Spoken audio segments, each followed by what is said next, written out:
এসেছি। আশা করছি সবাই খুব ভালো আছেন আর আপনাদের সবাইকে ওয়েলকাম জানাচ্ছি আপনাদের সবারকার প্রিয় চ্যানেল ভিলেজ শেফ সেতার। আর যা অত্যাধিক গরম ছিল, আজকে দেখুন ওয়েদারটা খুব ভালো হয়ে গেছে, মেঘলা মেঘলা হয়ে গেছে, ঠান্ডা ঠান্ডা হাওয়াও দিচ্ছে। এর জন্য একটা আম দিয়ে একটা মিষ্টি রেসিপি করি, যেগুলো বাচ্চারা যে জেলি খায় সেগুলো ওরা খেতেও পছন্দ করবে আর বাচ্চা বড় সবারকারই ভালো লাগবে। আম দিয়ে যে মিষ্টি রেসিপিটা করবো, পুরো রেসিপিটা অবশ্যই দেখবেন আর যদি ভালো লাগে বাড়িতে ট্রাই করবেন। চলুন, আমটা গাছেতে হয়েইছে, এবার আমগুলো আমি পেরে আমগুলোকে কেটে পরিষ্কার করে নিয়ে আসি।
আম দিয়ে এই ডেজার্টের জন্য আমার এখানে দুটো আম লাগবে। আমি এখানে দুটো আম পেরে নিয়েছি।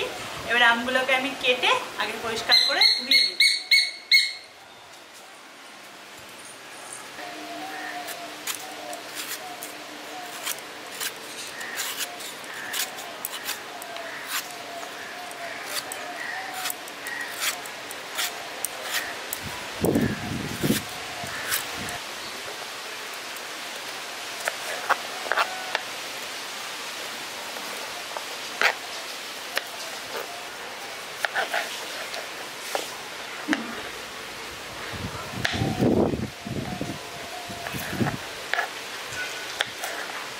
আমগুলো এখানে কেটে নিয়েছি, দুটো আমি কেটে নিয়েছি। এবার আমগুলোকে আমি পরিষ্কার করে ধুয়ে নিচ্ছি।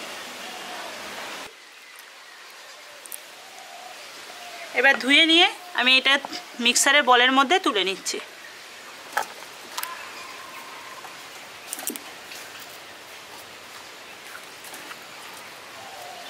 এবার এর মধ্যে আমি সামান্য একটু জল দিয়ে দিচ্ছি, দিয়ে এটা পেস্ট করে নিয়ে চলে আসছে। আমি পেস্টটা করে নিয়ে চলে এসেছি। দেখুন, এটাকে এরকম মিহিভাবে পেস্ট করে নিয়েছি। এর মধ্যে যদি কোনো দানা দানা থাকে তাহলে আপনারা ছাঁকনি করে এটা ছেঁকে নিতে পারেন। এবার আমি গ্যাসটা অন করে কড়াইটা গরম করতে আগে বসিয়ে দিচ্ছি।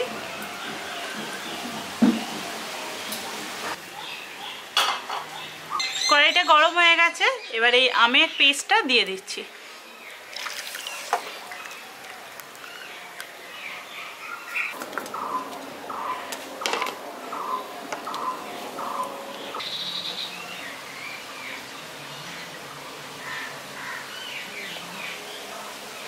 দেখুন, এটা ফুটে গেছে। এবার এর মধ্যে দিয়ে দিচ্ছি আমি চিনি। আমি এখানে 1 কাপ চিনি নিয়েছি, এটা দিয়ে দিচ্ছি।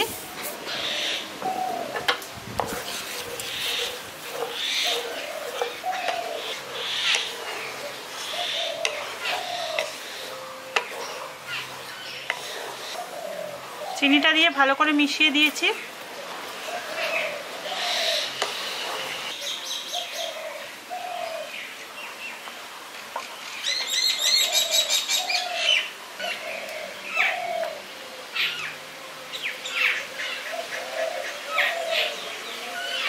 চিনিটা দিয়ে দেখুন ভালো করে মিশিয়ে দিয়েছি। এবার এর মধ্যে দিয়ে দিচ্ছি গ্রিন ফুড কালার। আপনারা চাইলে নাও দিতে পারেন, কালারটা যাতে ভালো আসে সেই জন্য আমি দিচ্ছি। 1 চামচের 4 ভাগের 1 ভাগ ভালো করে মিশিয়ে দিচ্ছি।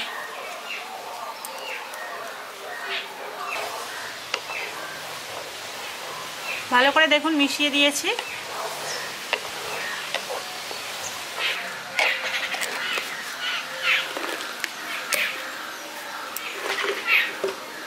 আমি এখানে একটা বাটিতে 1 চামচ কর্নফ্লাওয়ার নিয়ে নিয়েছি। কর্নফ্লাওয়ারের মধ্যে আমি জল দিয়ে দিচ্ছি। জল দিয়ে দিলাম আমি। এবার এটাকে ভালো করে মিশিয়ে দিচ্ছি।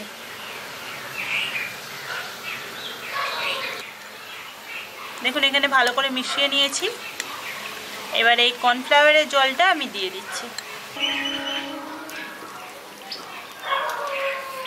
এখানে কর্নফ্লাওয়ারের জলটা দিয়ে দিলাম। এবার ভালো করে এটাকে মেশাচ্ছি যাতে তলায় লেগে না যায়। ভালো করে মিশিয়ে নিচ্ছি। এবার এই মিশ্রণটাকে অনবরত নাড়াচাড়া করে যেতে হবে যতক্ষণ না এটা প্যান থেকে একবারে উঠে আসছে।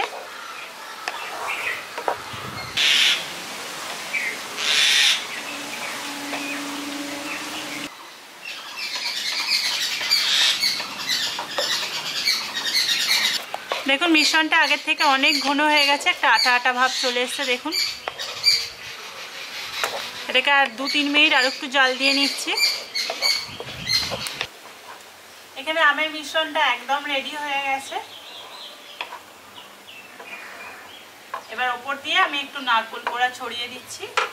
দেখুন মিশ্রণটা কতটা ঘন হয়ে গেছে আর আটা আটা ভাব চলে এসছে খুব ভালোভাবেই।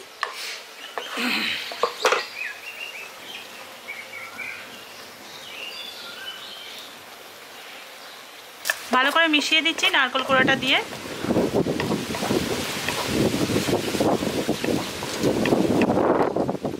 এখানে এটা রেডি হয়ে গেছে। আমি এবার গ্যাসটা অফ করে দিচ্ছি। আমি এখানে থালাটার মধ্যে আগে থেকে তেলটা ভালো করে ব্রাশ করে নিয়েছি। এবার এর মধ্যে আমি পেস্টটা ঢেলে দিচ্ছি।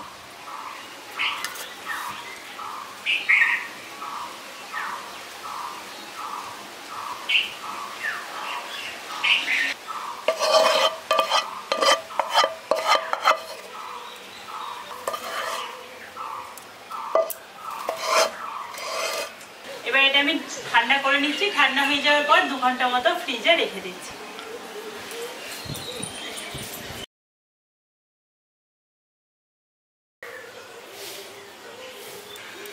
2 ঘন্টা ফ্রিজে রেখে দিয়েছিলাম। 2 ঘন্টা পর নিয়ে চলে এসেছি। এবার এটা আমি কেটে নিচ্ছি।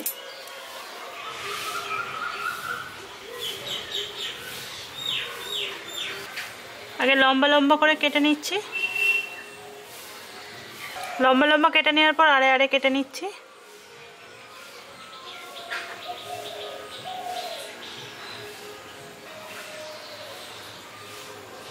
এখানে সব কটা আমি পিস করে নিয়েছি। এবার আমি এগুলো একটা একটা করে তুলে নিচ্ছি।